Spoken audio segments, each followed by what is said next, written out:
Friends, मी वैष्णवी किचनमध्ये आपलं सगळ्यांचं मनापासून स्वागत करते. आणि आज आपण आंबोळी कशी बनवायची आहे ते बघणार आहोत. साधारण या प्रकारचं फुलपात्र किंवा पेला भरून आपण साधे तांदूळ घेतलेले आहेत. अर्धी वाटी उडदाची डाळ घेतलेली आहे आणि 1 चमचाभर हरभऱ्याची डाळ घेतलेली आहे. ते सर्व आपण 5 ते 6 तास भिजत ठेवलेलं आहे. आणि हे पीठ बारीक करायच्या वेळेस 1 मोठा चमचाभर पोहे घेतलेले आहेत. ते पण आपण एकदा स्वच्छ धुवून बारीक करणार आहोत.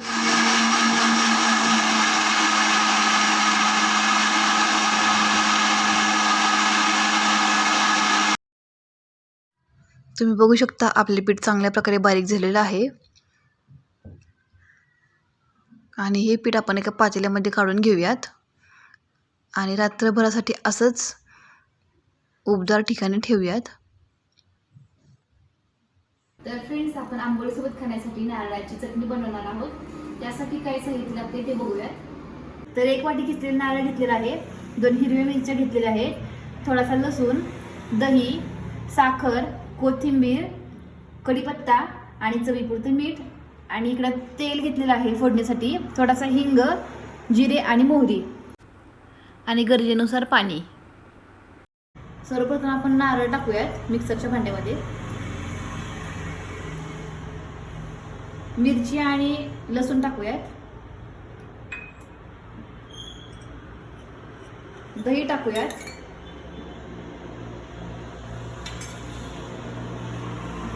कोथिंबीर टाकूयात.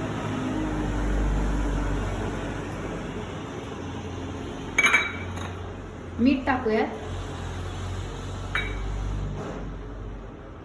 आणि आता ह्याच्यामध्ये पाणी टाकून बारीक करूयात.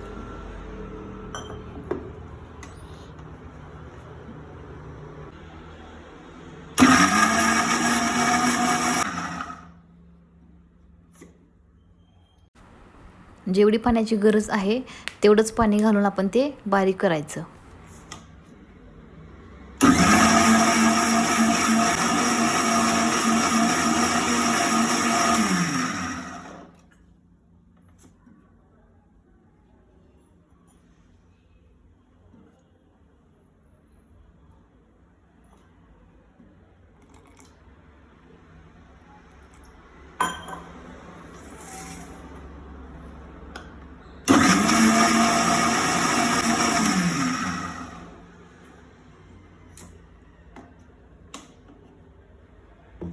तर आपण चटणी एका भांड्यात काढून घेऊयात.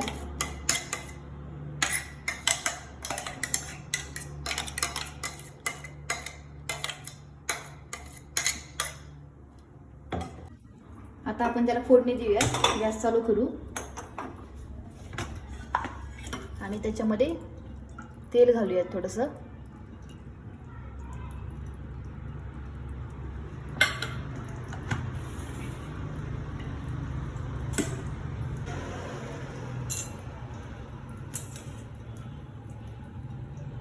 तेल तापलं की त्याच्यामध्ये मोहरी घालायची. मोहरी तडतडली की जिरे घालायचं.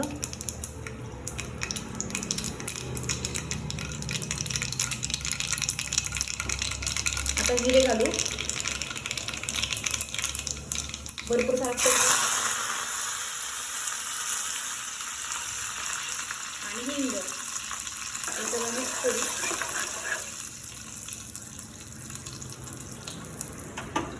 आपली फोडणी झालेली आहे आणि आपण चटणी ओतू करा.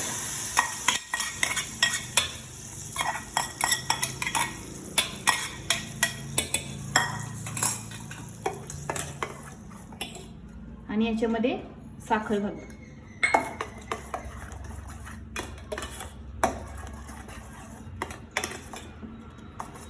तर तुम्ही बघू शकताय आपली चटणी तयार झालेली आहे.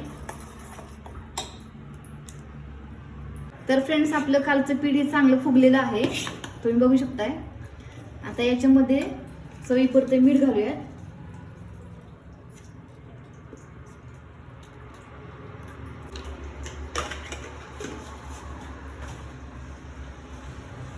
आणि थोडंसं पाणी घालूयात.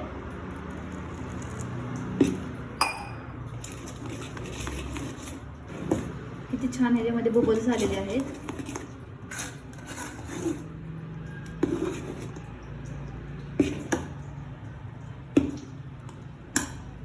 हा भिडाचा तवा मी तापत ठेवलेला आहे, पण तुम्ही नॉनस्टिकचा तवा पण घेऊ शकताय. तेल लावण्यासाठी मी अशा प्रकारची मिरची घेतलेली आहे, कारण पारंपरिक पद्धतीने अशी मिरची किंवा कांद्यानेच तेल लावतात, ह्याच्यामुळे टेस्ट पण छान येते. तर तवा तापलेला आहे, आपण त्याला मिरची मी तेल लावून घेऊयात.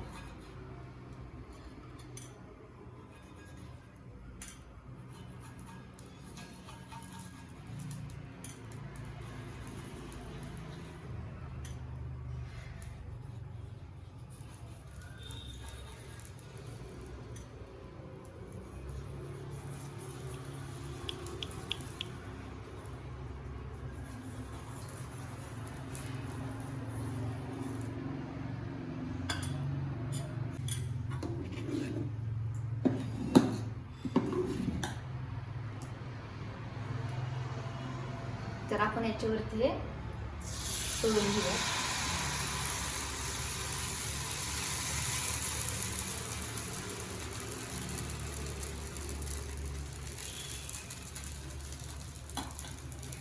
आंबोळी थोडीशी जाडच असते, म्हणून मी जाडच ठेवलेली आहे.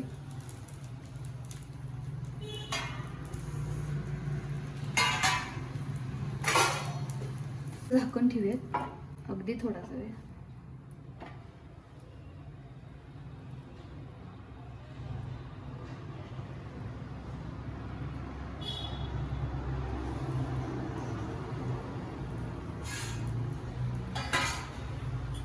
आपल्या आंबोळीला किती छान प्रकारची जाळी आलेली आहे.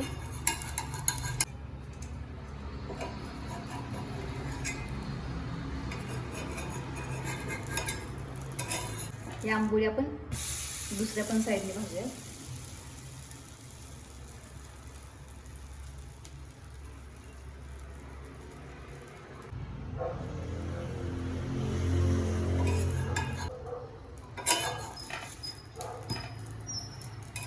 तर आपली आंबोळी तयार झालेली आहे, ती आपण एका अशा जाळीवरती काढून घेऊया.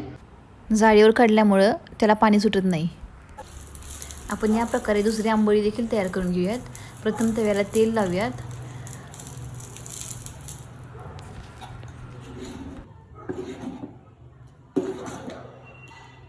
आणि याच्यावरती असं आंबोळी ठेवूया.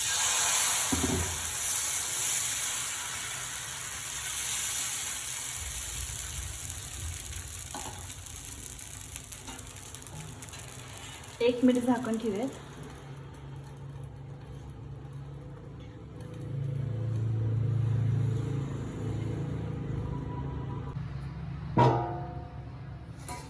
झाकण काढूयात आणि तुम्ही बघू शकता आपली आंबोळी किती जाळीदार बनलेली आहे. आता याला पलटून घेऊयात.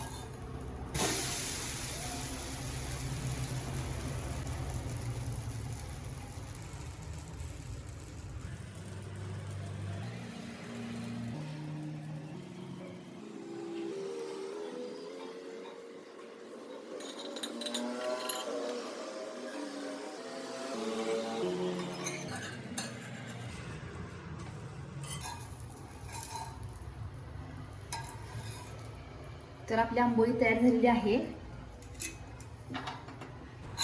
ही आंबोळी खायला मऊ आणि टेस्टी असते. तर आपली गरम गरम आंबोळी आणि चटणी तयार आहे. व्हिडिओ आवडला तर लाईक करा, शेअर करा, कमेंट करा आणि सबस्क्राईब करायला विसरू नका.